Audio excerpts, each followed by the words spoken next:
Master plan ప్రకారం ప్రజల అభిష్టం మేరకు ఎన్నికల సమయంలో తాను ఇచ్చిన హామీలే కాకుండా తమ దృష్టికి వచ్చిన ప్రతి సమస్యను పరిష్కరిస్తూ నెల్లూరు సమగ్రాభివృద్ధి లక్ష్యంగా ముందుకెళ్తున్నామని రాష్ట్ర పురపాలక పట్టణాభివృద్ధి శాఖ మంత్రి డాక్టర్ పొంగూరు నారాయణ తెలియజేశారు. ఈ సందర్భంగా రాష్ట్ర పురపాలక పట్టణాభివృద్ధి శాఖ మంత్రి డాక్టర్ పొంగూరు నారాయణ మాట్లాడుతూ ప్రజల అభిష్టం మేరకు ఓ మాస్టర్ ప్లాన్ ప్రకారం నెల్లూరును సమగ్ర అభివృద్ధి చేస్తానని మాటిచ్చారు. డివిజన్లలో పర్యటించినప్పుడు కొన్ని ప్రాంతాలు బాగుంటే మరికొన్ని ప్రాంతాలు అపరిశుభ్రంగా ఉన్నదని గుర్తించామని తెలిపారు. అపరిశుభ్రంగా ఉన్న ప్రదేశాలను వెంటనే శుభ్రపరచాలని నగరపాలక సంస్థ అధికారులను ఆదేశించామన్నారు. అదేవిధంగా ఖాళీ స్థలాల్లో వ్యర్థాలు చెట్లను తొలగించేలా చర్యలు చేపట్టాలని తెలియజేశారు. దోమల వృద్ధికి అపరిశుభ్రత ప్రదేశాలే కారణమని, అలాంటి ప్రదేశాలను శుభ్రంగా ఉంచుకోవడం ద్వారా నెల్లూరు ప్రజలకు పరిశుభ్రమైన వాతావరణాన్ని అందించే అవకాశం ఉంటుందని తెలిపారు. గత ప్రభుత్వంలో అవగాహన లేకుండా కాలువల నిర్మాణం వల్ల ఎందుకు ఉపయోగపడని పరిస్థితి ఏర్పడిందన్నారు. గతంలో వారు నిర్మించిన డ్రైన్లకు కంటిన్యూషన్ లేకపోవడంతో ఆయా ప్రదేశాల్లో అపరిశుభ్ర వాతావరణం ఉంటుందని చెప్పారు. 3వ డివిజన్ 4వ డివిజన్లో ఈరోజు దాన్ని కమిషనర్ గారు, హెల్త్ ఆఫీసరు, ఈఏలు, డిఏలు, ఎలక్ట్రికల్ డిపార్ట్మెంట్ అందరం మార్నింగ్ నుంచి యాక్చువల్గా 6 o'clock నుంచి 3, 4 డివిజన్లు తిరుగుతున్నాం. కొన్ని ప్రజా సమస్యలు యాక్చువల్గా వాళ్ళు తిరగడం జరిగింది. మెయిన్గా ఒకటి క్లీనినెస్ కొన్ని ఏరియాలో బాగానే చేస్తున్నారు.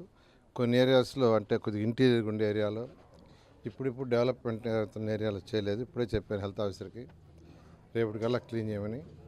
అయితే కొన్ని ఏరియాలో డ్రైన్స్ ఇంకా పూర్తి కాలేదంటే అసలు ప్లాన్ చేయలేదు గతంలో. ఆ డ్రైన్స్ని ఇప్పుడు డిపార్ట్మెంట్ వాళ్ళు చెప్పాను. ఆ డ్రైన్స్ని ఒక 1 week లోపల లెవెల్స్ ఫస్ట్ లెవెల్స్ తీసుకోవాలి.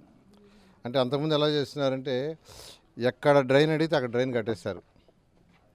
ఫర్ ఎగ్జాంపుల్ మనం ఉండే రోడ్లో ఆ పక్క డ్రైన్ అడిగితే డ్రైన్ కట్టేశారు. దాని కంటిన్యూషన్ వల్ల డ్రైన్ లేదు, దానికి బ్యాక్ సైడ్ లేదు. ఇలా డ్రైన్స్కి కంటిన్యూషన్ లేదు. జనరల్గా ఏంటంటే రోడ్డు వెడల్పుని బట్టి డ్రైన్ యొక్క వెడల్పు నిర్ణయిస్తారు. దాని ప్రకారం నుంచి అవన్నీ మళ్ళీ తీసిపోయి పెద్ద కెనాల్స్లో కలపటం చేయాలా. అలాంటి వ్యవస్థను ఇక్కడ చేయలేదు. అందుకే నేను చెప్పానంటే ఈ 3వ డివిజన్లో 4వ డివిజన్లో ఎక్కడైతే ఇంకా డ్రైన్ చేయలేదు వాటన్నిటికీ మాస్టర్ ప్లాన్గా చేయమన్నాను. ఫస్ట్ లెవెల్స్ తీసుకోమన్నా. లెవెల్స్ తీసుకొని ఏ రోడ్లో ఏ డ్రైన్ కట్టాలా, స్లోప్ ఏ డైరెక్షన్లో పోవాలనేది నిర్ణయించండి. ఇమీడియట్గా టెండర్లు పిలిచి అవన్నీ కూడా వెంటనే చేస్తామని చెప్పాను. అదేవిధంగా శానిటేషన్లో యాక్చువల్గా అంటే కొన్ని ఖాళీ స్థలాలు ఉన్నాయి. మధ్యలో ఖాళీ, ఇప్పుడు 4-3 అయితే ఎక్కువగా బిల్డింగ్కి మధ్య ఖాళీ స్థలాలు ఎక్కువ ఉన్నాయి. ఖాళీ స్థలాల్లో చెత్త చెదారం ఉంది. అక్కడంతా చెట్లు ఎట్టంటే మొలిచున్నాయి. ఆ చెట్ల మొలటలోనే దోమలు వస్తాయి. దోమలు వచ్చేది మెయిన్గా ఏంటంటే చెట్లను నీట్గా మెయింటైన్ చేసిన రావు. అలాగంటే చెట్లు వాటి మధ్యలో యాక్చువల్గా చెత్త చెదారం ఉన్నప్పుడు దోమలు ఎక్కువ వస్తాయి.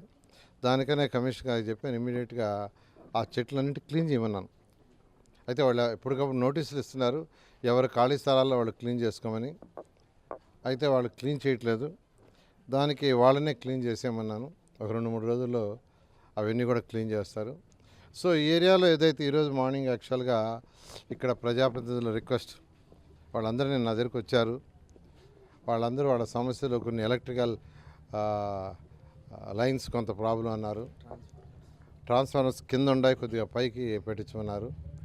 డ్రైన్స్ లేవన్నారు. కొన్ని చిన్న ఇప్పుడు తీసుకుంటే ఈ పక్కన ఏమంటారు ఈ ఏరియాని, రాజీవ్ గాంధీ కాలనీ, అక్కడ 4 అడుగులు 6 అడుగులు వెడల్పు 2 రోడ్లు అవి వేయలే, దాన్ని వదిలేశారు. ఎందుకంటే ఎలక్షన్ అప్పుడు కూడా నేను వచ్చాను, అంతా మట్టి రోడ్లు ఉన్నాయి.